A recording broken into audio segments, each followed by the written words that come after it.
kepada mahasiswa untuk memahami sistem manajemen mutu secara umum atau sistem manajemen mungkin secara umum,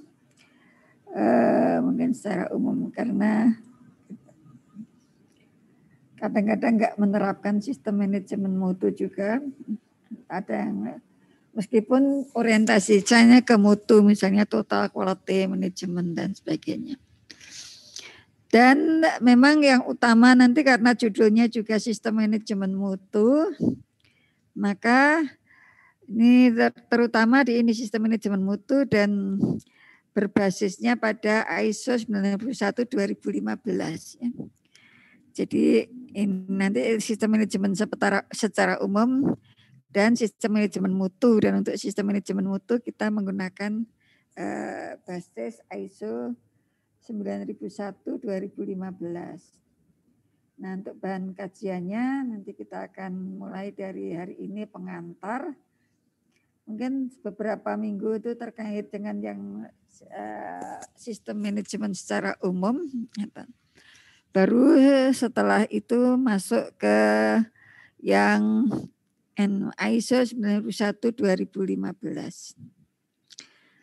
Untuk capaian pembelajaran yang lulusan yang dikaitkan dengan mata kuliah ini ada beberapa ya. Saya berharap ini bisa berkontribusi untuk pembelajaran sikap, keterampilan umum, keterampilan khusus maupun pengetahuan.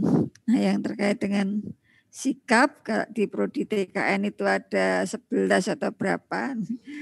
Saya mencoba ini berkontribusi 4 ya, meskipun kecil-kecil gitu ya, meskipun nanti mungkin sedikit-sedikit, tapi ada kaitannya dengan sikap yang huruf C, ini berkontribusi dalam peningkatan mutu kehidupan bermasyarakat. Nah, ini saya ambil karena ini ada kata kunci mutu ini ya.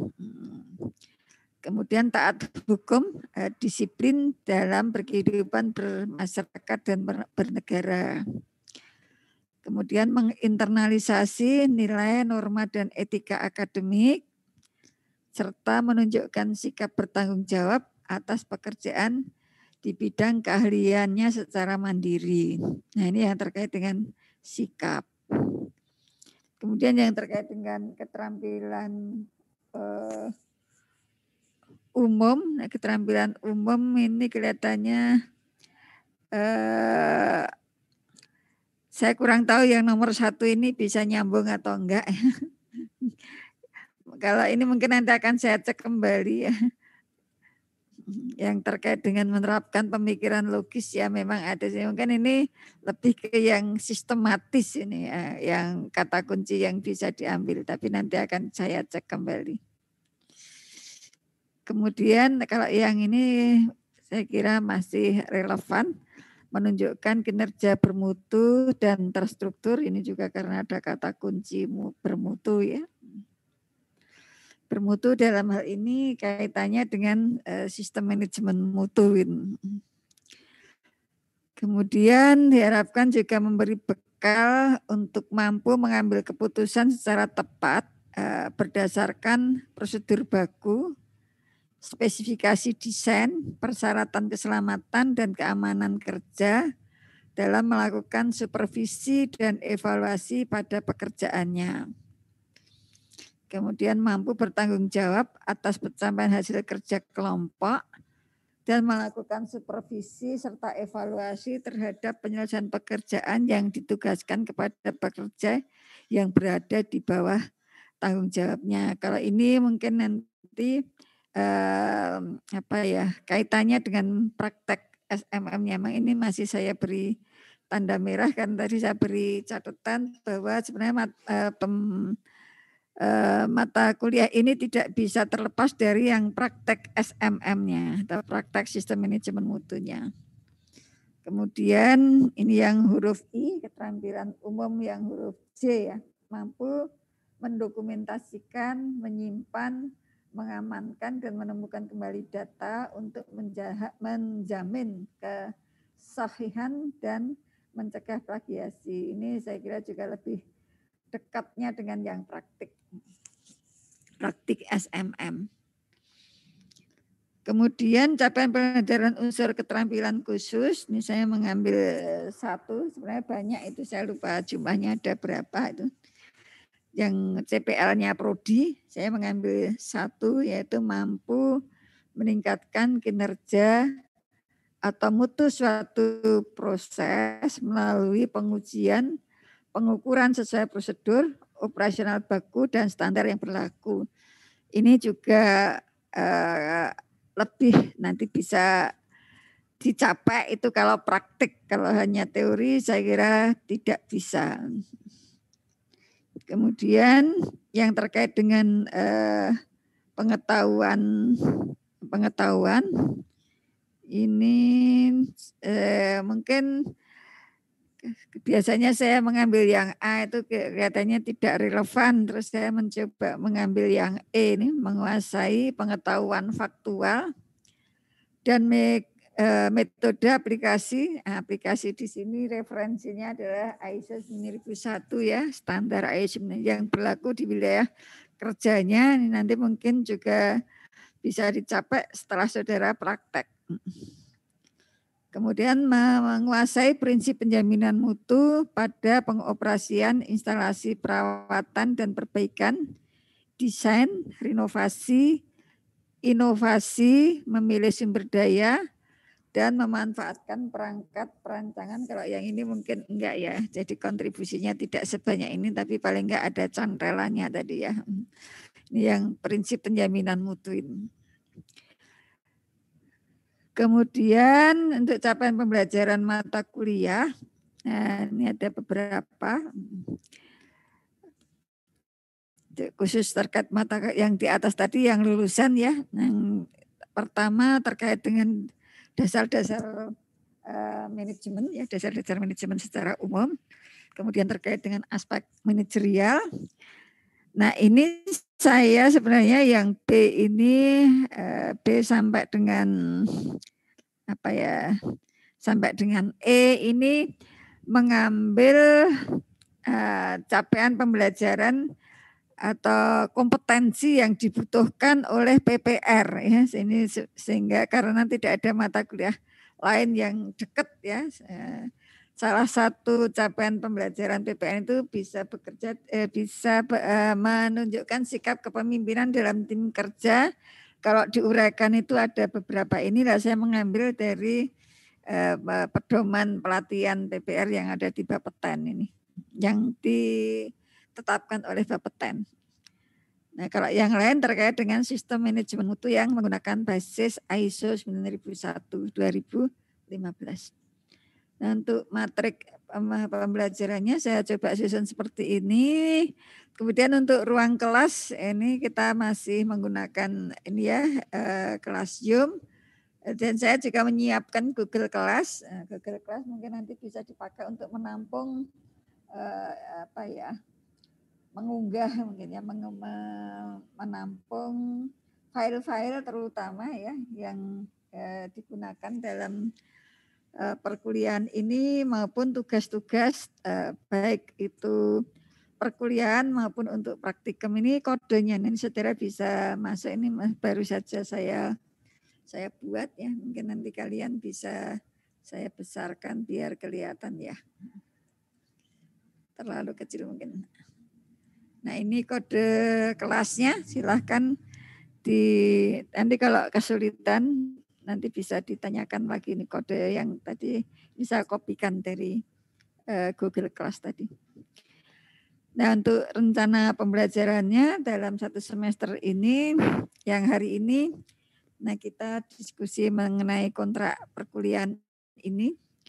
Kemudian nanti sisa waktu kita diskusikan tentang dasar-dasar organisasi dan manajemen. Nah untuk waktunya kalau kita karena ini satu SKS itu kan ada waktu tatap muka 50 menit.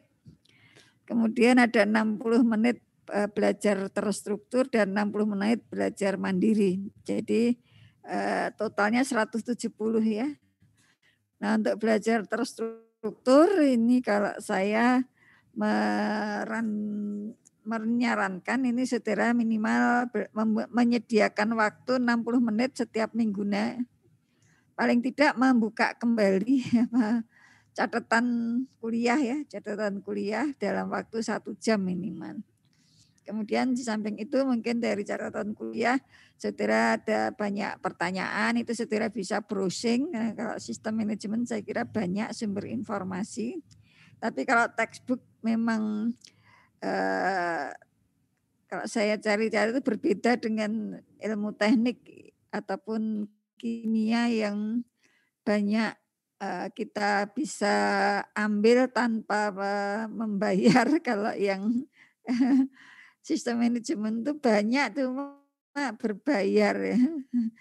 Atau karena saya belum tahu tapi saya mencari-cari ada buku bagus, ada yang lebih baru tapi setelah ini harus berbayar. Bayarnya agak mahal. Jadi saya belum bisa mengambil ya karena biayanya agak mahal. Tapi mungkin coba nanti saya sampaikan ke perpustakaan, siapa tahu ada anggaran yang bisa dipakai untuk mendownload textbook ini. Nah, kemudian minggu berikutnya kita akan diskusikan terkait dengan ini strategi penerapan aspek manajerial di dalam lingkungan kerja. Nanti akan mempelajari tentang tanggung jawab manajemen dan manajemen sumber daya atau pengelolaan sumber daya. Kemudian pengelolaan proses, memang ini saya buatnya per minggu, tidak saya gabung-gabung. Nah, setelah minggu keempat, ini pemantauan, pengukuran, penilaian, dan perbaikan. Nah, ini yang sistem manajemen atau manajemen dan organisasi secara umum. Nah, setelah itu kita akan masuk ke dasar-dasar manajemen mutu. Ya. Dasar-dasar ke manajemen mutu, kita akan masuk ke prinsip-prinsip manajemen mutu, ya, prinsip-prinsip manajemen mutu, dan ini sudah menggunakan basis ISO 9001. Nah, ini juga nomor 7 ini juga sudah menggunakan basis ISO 9001, kemudian UTS. Nah, setelah UTS kita akan membahas atau menerapkan sebenarnya. Kalau bisa sih sampai menerapkan sehingga nanti meskipun penerapannya nanti ada di praktik ya. Menerapkan klausul-klausul utama dalam ISO 91/2015 mulai dari konteks organisasi, kemudian leadership dan tata kelola dalam organisasi, ya. Kemudian analisis risiko, peluang untuk merumuskan sasaran dan strategi pencapaian sasaran, serta merencanakan perubahan atau menyusun rencana perubahan. Kemudian mengidentifikasi sistem pendukung organisasi. Ini juga sesuai dengan ISO 9001/2015, nanti isinya ini ya. Kemudian operasi, ini ya, mengidentifikasi sistem operasi. Ini juga sesuai dengan ISO 9001/2015. Kalau manajemen yang lain mungkin ini yang manajemen operasional gitu ya. Kita basisnya ISO 9001 aja. Kemudian melakukan evaluasi kinerja, ini juga sesuai dengan ISO 9001/2015. Ini ada pemantauan, pengukuran dan evaluasi, audit internal dan tinjauan manajemen. Kemudian yang terakhir itu tentang bagaimana peningkatan berkelanjutan, itu sesuai dengan ISO 9001/2015. Nah, itulah materi yang akan kita pelajari dalam 1 semester ini. Kemudian untuk referensi, nah ini referensi kalau yang saya tulis ini yang ada semua nih, yang maksudnya yang soft copy-nya bisa kita ambil ya tanpa tanpa membayar ya. Kalau ya ini saya karena beberapa tahun ini mengajar di pelatihan PPR khususnya untuk materi sistem manajemen dan organisasi. Nah, sebenarnya setiap tahun saya mencoba memperbaiki modul atau diktatnya. Tahun lalu juga saya perbaiki. Nah, ini nanti bisa digunakan ya meskipun bisa jadi masih banyak kurangnya, tapi ya paling enggak bisa digunakan sebagai bahan bacaan. Terus dari situ mungkin nanti saudara ada pertanyaan, nah bisa didiskusikan di kelas ataupun saudara bisa mencari atau menelusur sumber informasi dari berbagai buku atau referensi yang lain ya. Kemudian untuk kriteria penilaian itu ini masih standar menggunakan pedoman penelitian yang berlaku di STTN yang masih berlaku. Kemudian untuk apa saja yang dinilai, ada kehadiran, ya ini karena kuliahnya modelnya masih belum bisa tatap muka. Jadi kehadiran nanti akan kami perhitungkan ya. Tugas, ada kuis, nanti akan saya siapkan kuis meskipun tidak tiap hari. Saya akan coba menggunakan Google Class untuk kuis. Ujian tengah semester dan ujian akhir semester dengan komposisi seperti ini, ada 10, 20, 10, 25, dan 35%. Nanti kalau sudah ketemu nilai akhirnya nanti akan dikonversi menggunakan ketentuan yang ada di STTN. Nah ini kira-kira kontrak perkuliahan yang saya gabungkan dengan rencana pembelajaran semester. Jika ada yang ingin ditanyakan atau mungkin ingin memberikan masukan, silahkan.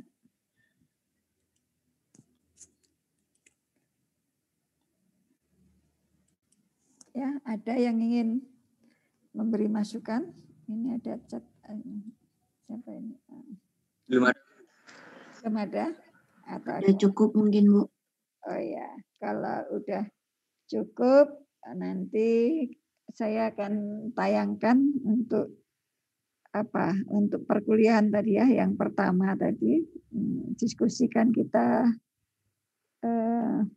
Ini saya menyiapkannya juga mungkin belum maksimal juga.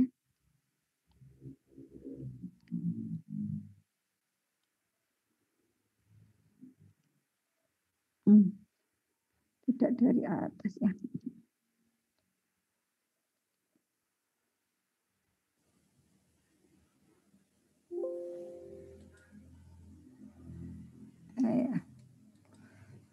Ya, kita akan berdiskusi tentang konsep dasar organisasi dan manajemennya sebelum masuk ke sistem manajemen mutu.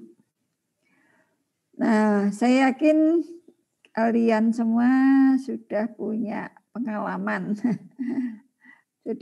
pengalaman, berorganisasi, berorganisasi. Organisasi itu apa toh? Kan saudara memiliki organisasi, ada hima, mungkin di hima itu ada divisi apa, saya nggak hafal sih. Ya. Jadi sebenarnya kalian semua sudah mempraktikkan ya dalam kuliah ini, mudah-mudahan dengan tambahan pengetahuan nanti bisa mengelola organisasi saudara menjadi lebih baik. Sebenarnya sih ada banyak definisi tentang organisasi. Nah, ini mungkin sebagian aja ya, sebagian dari definisi organisasi itu apa sih? Nah, karena banyak organisasi ini ditulis dari berbagai pendapat tadi ya. Saya akan mencoba merangkum dari beberapa pendapat ya, atau menyampaikan dulu pendapat beberapa ahli organisasi gitu ya. Yang pertama ini dari Pak Lubis dan Husaini. Organisasi adalah sebagai suatu kesatuan sosial dari sekelompok manusia yang berinteraksi menurut suatu pola tertentu, sehingga setiap anggota organisasi memiliki fungsi dan tugasnya masing-masing. Yang sebagai satu kesatuan mempunyai tujuan tertentu dan mempunyai batas-batas yang jelas, sehingga bisa dipisahkan secara tegas dari lingkungannya. Ya, jadi lingkungannya itu ya berarti yang di luar organisasi. Seperti kalau saudara belajar termodinamika itu kan ada sistem dan lingkungan. Ya berarti sistemnya itu yang mana, lingkungan yang di luar organisasi. Jadi kalau saudara memiliki organisasi hima teknokimia nuklir, yaitu bisa dipisahkan mana sih anggota yang merupakan anggota hima teknokimia nuklir dan yang bukan, itu ada batasnya yang jelas. Itu kan ada ADART-nya ya, yang syarat menjadi anggota adalah bla bla bla. Artinya yang di luar syarat itu atau yang tidak memenuhi syarat itu adalah bukan anggota dari organisasi. Ya, jadi ini satu arti yang pertama. Kemudian yang kedua, ini organisasi menurut Sutarto, ini mungkin bukunya bisa dicari ya. Bahwa organisasi adalah sistem yang saling berpengaruh. Sistem saling berpengaruh antar orang dalam kelompok yang bekerja sama untuk mencapai tujuan tertentu. Nah itu ini mendefinisikan atau mengartikan dengan cara yang lebih ringkas, tapi ada kata kunci yang sama ya. Ada antar orang, berarti ada hubungan, ada tujuan tertentu ya. Kemudian ini yang ketiga, ini menurut Herbert dan Goulet bahwa yang dimaksud dengan pengorganisasian, kalau ini pengorganisasian merupakan proses sehingga struktur suatu organisasi dibuat dan ditegakkan. Ditegakkan itu artinya diterapkan. Gitu ya. Kemudian menurut Barnard ini menyatakan bahwa organisasi adalah suatu sistem aktivitas kooperatif, kooperatif atau kerjasama dua orang atau lebih. Jadi ada juga yang ya, ada istilah organisasi dan pengorganisasian. Jadi organisasi itu merupakan kelompok orang-orang dalam atau pengelompokan orang-orang ke dalam suatu aktivitas kerjasama untuk mencapai tujuan yang telah ditetapkan. Jadi yang penting ada, kalau itu sendirian berarti bukan organisasi ya. Kalau orangnya itu sendirian, enggak ada orangnya. Kalau berlima tetapi enggak ada aktivitas kerjasama, berarti bukan organisasi juga. Dan ada tujuan yang ditetapkan. Tujuan bersamanya itu apa? Tujuan yang akan dicapai oleh kelompok orang-orang ini itu apa ya? Sehingga ini mungkin secara meskipun ini ringkas dibandingkan definisi yang pertama tadi, tapi esensinya sudah menunjukkan ini ada kelompok orang, ada aktivitas kerjasama, ada tujuan yang ditetapkan. Tujuan ini yang akan dicapai oleh organisasi itu secara bersama-sama. Ya, ini organisasi. Sedangkan pengorganisasian itu adalah penyusunan dan pengelompokan berdasar bermacam-macam pekerjaan ini berdasarkan pada jenis pekerjaan, urutan, sifat dan fungsi pekerjaan, waktu dan kecepatan ya. Jadi ini pengorganisasian menurut Griffin ini yang sudah cukup lama ya. Mungkin saudara bisa browsing nanti mungkin ada definisi yang rumusannya berbeda ya. Cuma mungkin saudara lihat itu kata kuncinya apa gitu ya, kata kuncinya apa sehingga kita bisa mengidentifikasi ini organisasi atau bukan. Mungkin nanti saudara juga melihat ini ada beberapa organisasi setelah ada kelompok orang dulu, mungkin saudara bisa mengidentifikasi ada organisasi yang formal, ada organisasi yang non formal dan ya, karena kalau dari definisi kan ini sangat umum ya, yang penting ada orang-orang dalam aktivitas kerjasama untuk mencapai tujuan yang telah ditetapkan. Nah, kan ada organisasi yang formal, ada pejabat berwenang yang menetapkan, itu adalah contoh-contoh organisasi berwenang atau memiliki dasar hukum pembentukannya, misalnya dengan akte notaris, ya berarti itu organisasi formal. Kemudian, nah, organisasi tadi kan untuk mencapai tujuan tertentu ya, atau tujuan yang telah ditetapkan.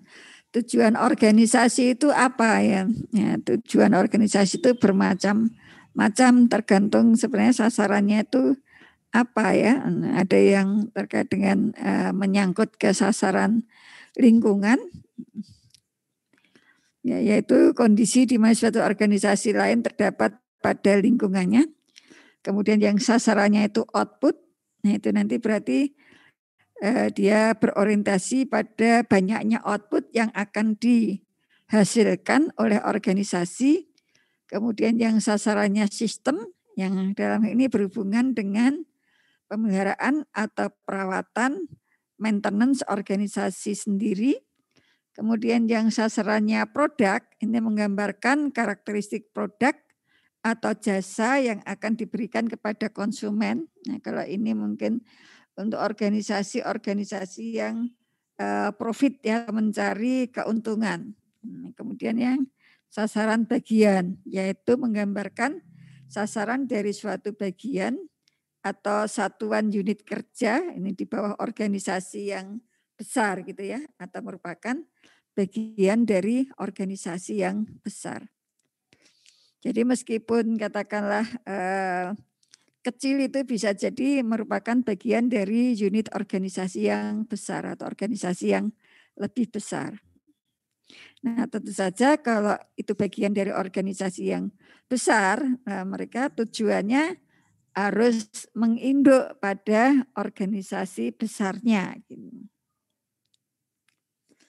Kemudian perangkat-perangkat dalam organisasi, nah itu ada organisasinya itu sendiri atau lembaganya, atau biasanya sih digambarkan dalam struktur organisasi ya. Ada pimpinannya, ada mungkin wakil pimpinannya, ada anggotanya, bisa jadi seperti itu, disesuaikan dengan organisasi atau kebutuhan organisasi. Kemudian perangkat berikutnya itu ada sumber daya. Ini ada bermacam-macam sumber daya, ada sumber daya manusia, ada sarana prasarana, ada keuangan, mungkin ada sumber daya informasi, dan mungkin masih ada sumber daya lainnya. Yang umum sih sumber daya manusia itu yang paling penting, saya kira sumber daya manusia itu yang paling penting, bagaimanapun strukturnya bagus, perencanaan bagus, kalau SDM-nya kan yang melaksanakan itu tidak bagus, ya tidak bisa tercapai dengan baik tujuannya. Nah, tentu saja ada sumber daya pendukung yang lain, ada sarana, prasarana, keuangan, informasi atau sumber daya informasi. Kemudian perangkat berikutnya itu metode atau strategi organisasi, atau ini terkait dengan kebijakan, sasaran, dan strategi untuk mencapainya. Kemudian hubungan interrelasi dan aktivitas. Nah, ini terkait dengan tanggung jawab dan tujuan organisasi. Jadi ini perangkat-perangkat dalam organisasi Ini bisa kita identifikasi seperti ini. Terus apa hubungannya organisasi dengan manajemen ya? Nah, kalau tadi kan kita berbicara tentang manajemen. Nah, sebelum kita lihat hubungan organisasi dengan manajemen, kita lihat beberapa definisi atau arti manajemen. Ini manajemen berhubungan dengan, menurut pendapat ini ya, manajemen berhubungan dengan pencapaian sesuatu tujuan yang dilakukan melalui dan dengan orang-orang lain ya. Kemudian ini definisi yang dikemukakan oleh Parker. Ini manajemen sebagai seni. Nah, ini banyak ini ya, manajemen sebagai seni dalam menyelesaikan pekerjaan melalui orang lain. Jadi tidak hanya ilmu saja ya, kalau ini mungkin lebih ke ilmu gitu ya. Ini ada seninya. Karena apa ya, ada seninya itu mungkin dimanajeri oleh orang yang satu dengan yang lain, itu nanti akan berbeda tekniknya, sehingga ada unsur seni di situ. Kemudian ini ada Josh Terry, ini manajemen adalah suatu proses. Jadi ini suatu proses yang membeda-bedakan atas perencanaan, pengorganisasian, penggeraan pelaksanaan, dan pengawasan. Ya. Atau kalau dalam bahasa yang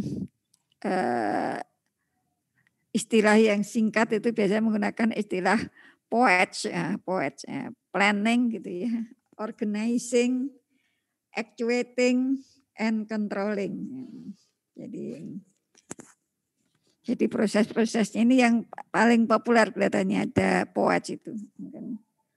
Planning, organizing, actuating, and controlling. Ini baik memanfaatkan baik ilmu maupun seni. Jadi tidak, kalau tadi kan seolah-olah hanya seni aja, tapi ini sudah integrasi antara ilmu dan seni. Karena organisasi kan yang berhubungan dengan orang ya, kadang kalau hanya dengan ilmu saja itu sulit ya, karena orang-orang itu memiliki berbagai karakter sehingga membutuhkan seni ya. Ini agar dapat menyelesaikan tujuan yang telah ditetapkan. Yang telah ditetapkan ya pasti sebelumnya ya. Jadi ini manajemen, saya kira ini definisi yang banyak digunakan atau diakui orang ya. Kemudian ini menurut Stoner ini mengemukakan bahwa manajemen adalah proses perencanaan. Nah itu tadi mirip ya, hanya berbeda istilah ini ya. Pengorganisasian, pengarahan, dan pengawasan usaha-usaha para anggota organisasi dan penggunaan sumber daya dalam organisasi agar mencapai tujuan yang telah ditetapkan. Nah ini juga poetsnya di sini, planning, organizing, actuating-nya, nah ini mungkin ke pengarahan, kalau tadi actuating-nya penggeraan ya, lebih apa ya, lebih cocok yang atas ini ya. Kalau pengarahan kan seolah-olah hanya satu, hanya bagaimana supaya menuju ke suatu posisi atau arah tertentu. Dan pengawasan. Jadi actuating-nya ini menggunakan istilah pengarahan. Jadi ini, nah bagaimana kaitan antara manajemen dengan organisasi? Nah tadi kalau kita ingat kembali tadi yang terkait dengan organisasi itu kan terdiri atas kumpulan dari orang-orang untuk mencapai tujuan tertentu ya. Nah, intinya bisa dikatakan bahwa di suatu organisasi dan manajemen itu bisa dikaitkan ini antara ada input, ada tujuan. Nah, inputnya itu ada sumber daya manusia, kemudian ada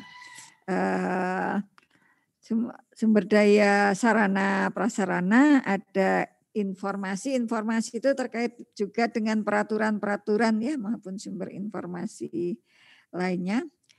Nah, input yang lain itu ya ini ada juga misalnya masukan dari pemangku kepentingan atau pelanggan ya atau persyaratan yang ditentukan oleh pelanggan. Jadi misalnya organisasi yang kita miliki adalah organisasi profit misalnya untuk menghasilkan produk tertentu. Nah, produknya itu ditentukan oleh persyaratan tertentu, menyesuaikan dengan keperluan atau kebutuhan dan harapan pelanggan. Karena kalau enggak sesuai dengan itu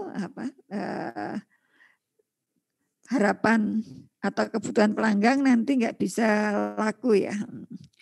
Kemudian supaya bisa mencapai tujuan yang telah ditetapkan, maka ini ada proses ya, ada proses. Ini prosesnya adalah manajemen ya. Proses manajemennya itu mulai dari tadi perencanaan, pengorganisasian, pengarahan dan pengendalian. Yang POETS tadi untuk mencapai tujuan.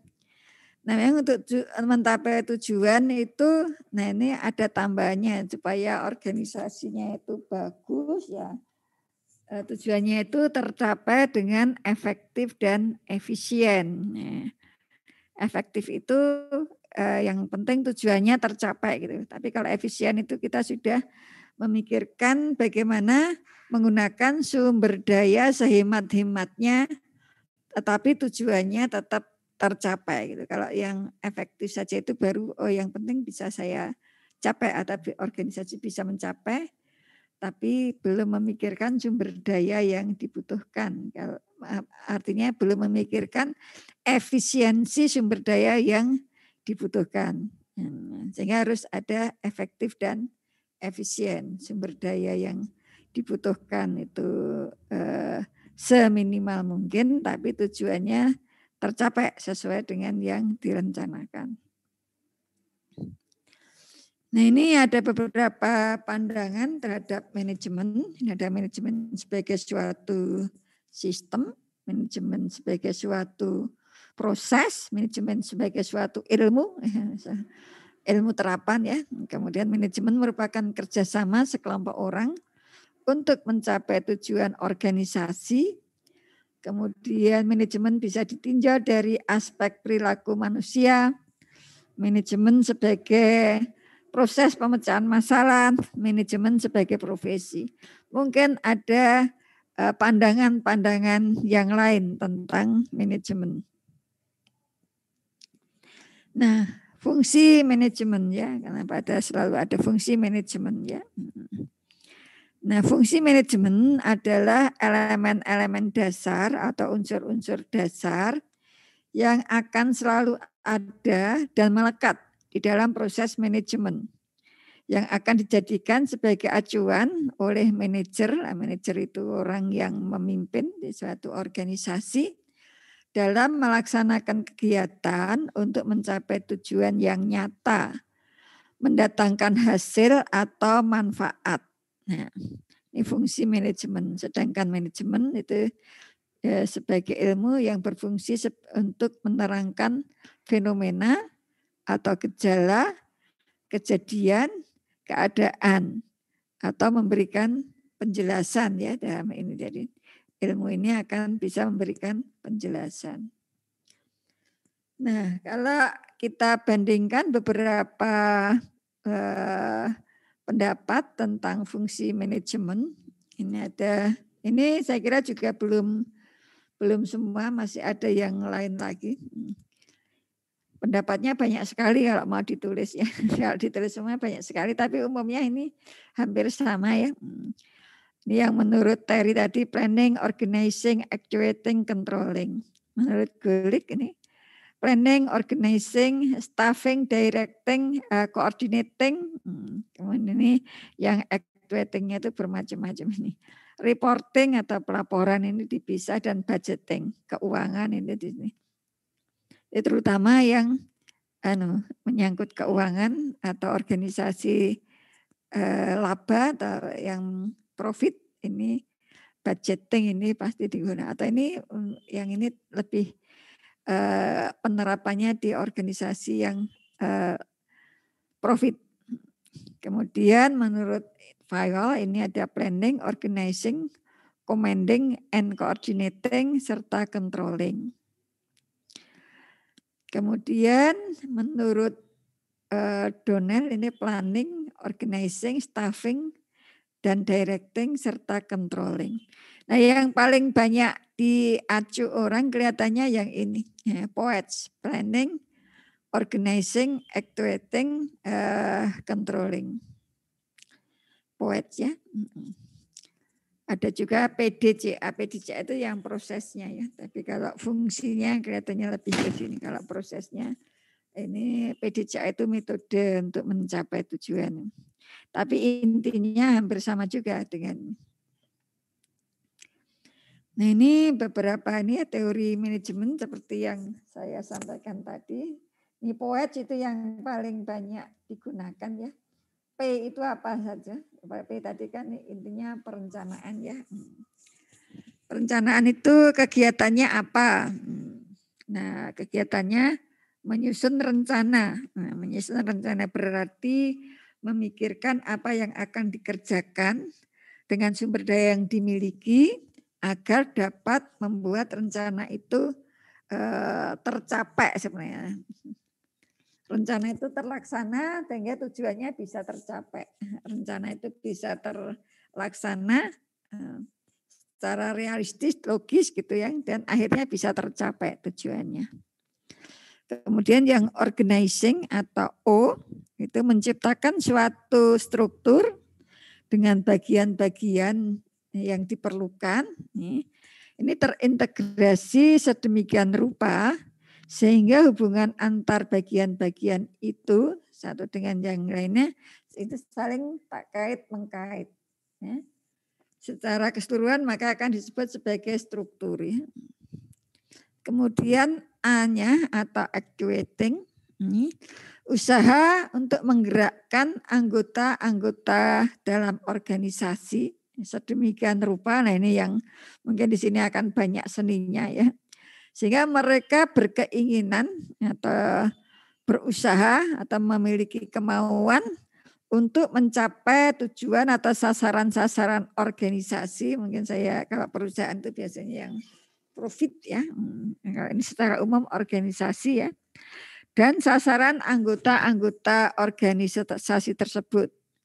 Sehingga para anggota itu juga mencapai tujuan ya masing-masing. Karena ini bisa memotivasi untuk mendorong tercapainya tujuan organisasi. Kemudian C-nya atau controlling adalah salah satu fungsi manajemen yang berupa mengadakan pengukuran atau penilaian dan bila perlu mengadakan koreksi atau perbaikan atau tindakan perbaikan sehingga apa yang dilakukan ya, oleh bawahan ataupun oleh anggota organisasi, kalau sekarang sih prinsip bawahan itu kadang juga sudah agak blur gitu ya, dapat diarahkan ke jalan yang benar dengan maksud agar dapat mencapai tujuan yang sudah ditetapkan. Jadi ini POATS ya, ini yang saya kira yang sekarang ini digunakan atau banyak digunakan ini teori manajemen yang POETS itu. Planning, organizing, actuating, and controlling. Ada juga yang nambahi satu. Kemudian sarana manajemen ya agar manajemen itu bisa berjalan dan mencapai tujuannya. Nah ini ada organisasi yang tidak mencari keuntungan atau nirlaba dan organisasi yang bertujuan untuk mencari keuntungan atau profit ya. Ini yang non profit, itu yang profit. Ya sarannya biasanya meskipun nirlaba ya menggunakan ada uang yang diperlukan ya. Umumnya ini man, money, material, and method. Man itu orang, money ya money, uang, material itu sarana, prasarana, dan metode atau cara pengelolaannya. Ada man, ada money, ada material, tapi nggak tahu cara pengelolaannya, ya nggak bisa mencapai tujuan organisasinya. Kemudian untuk organisasi yang profit, nah ini ada man, money, material, ini machine, method, and market. Ya. Ada pasar ya, kalau organisasi yang mencari keuntungan. Nah, kalau nggak punya pasar nanti produk atau jasanya itu dijual kemana nih kan, nanti kan supaya sumber daya yang telah dikeluarkan itu biayanya bisa ditutup dari hasil pemasaran. Dari hasil pemasaran ini ada keuntungan yang bisa diperoleh. Nah, inilah bedanya organisasi yang profit dan non profit. Saudara mungkin bisa mencari contoh organisasi profit maupun yang non profit. Man itu apa? Nah, ini man sumber daya manusia yang nanti bisa saudara baca sendiri. Saya kira mudah ini. Money ya uang ya. Ini memang meskipun non profit ya tidak bisa diabaikan ya. Karena misalnya organisasi pendidikan itu kan organisasi non profit, tetapi butuh juga biaya untuk membayar gaji, untuk pengadaan sarana prasarana, untuk perawatan sumber daya atau peralatan dan sebagainya. Nah ini uang, kemudian material. Ini terdiri ada beban ya, ada bahan, bisa jadi bahan jadi, bisa bahan setengah jadi dan sebagainya. Mesin, nah mesin itu yang peralatan ya, alat-alat ini biasanya yang digunakan untuk memberi kemudahan atau menghasilkan keuntungan yang lebih besar, serta dengan mesin ini dapat menciptakan efisiensi. Kemudian metode adalah suatu tata cara kerja yang memperlancar jalannya pekerjaan manajer. Kemudian market itu adalah pasar ya, pasar di mana produk kita mau dijual dan konsumennya tadi membeli atau mengganti dengan uang ya sesuai dengan harga tertentu. Dan diharapkan kan marketnya itu kan ada terus ya, ada terus. Kalau nggak ada pasar nanti nggak laku, nanti bisa berhenti organisasinya. Kemudian siapakah manajer itu? Nah, manajer itu adalah orang yang melakukan kegiatan manajemen.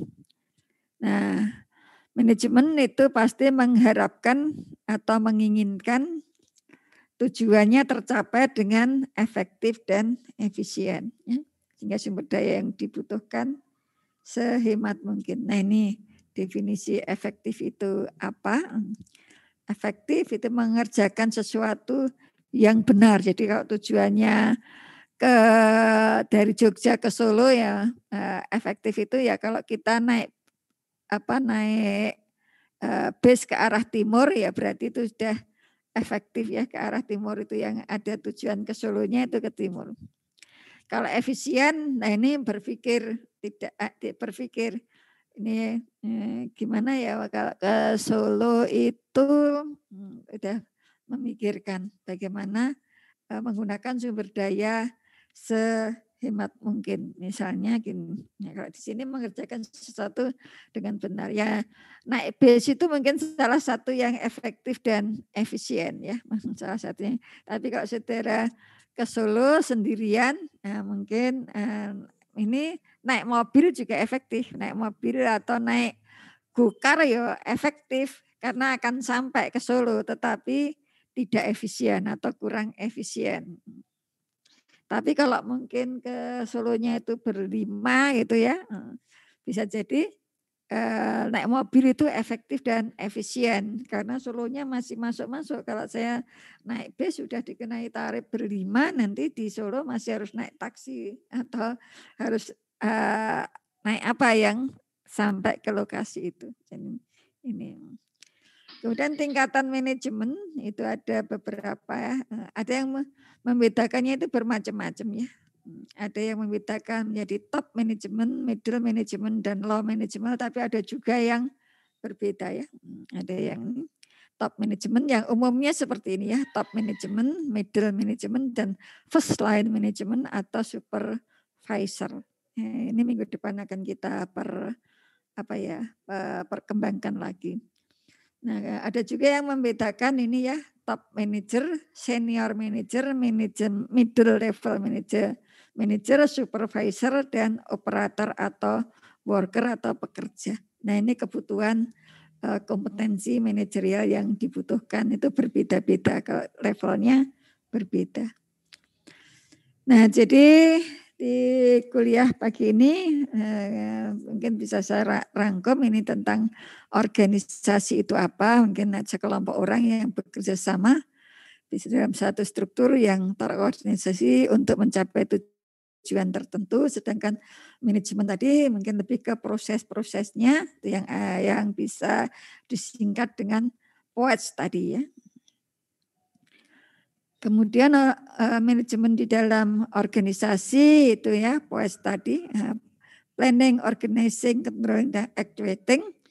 Nah, dengan input ini berbagai sumber daya dan untuk mencapai tujuan tertentu secara efektif dan efisien. Kemudian jenis-jenis manajer berdasarkan tingkatannya. Nah, kalau ini yang ke arah ke atas ini adalah berdasarkan tingkatannya, kalau yang ke atas ini ke samping itu bidang tugasnya itu bermacam-macam ya. Kemudian ini contoh-contoh struktur organisasi. Kalau tugas ini sebenarnya nanti lebih ke yang praktikum atau praktek sistem manajemen. Nah, mungkin untuk kuliah hari ini itu yang bisa saya sampaikan. Kalau ada yang ingin disampaikan, silahkan.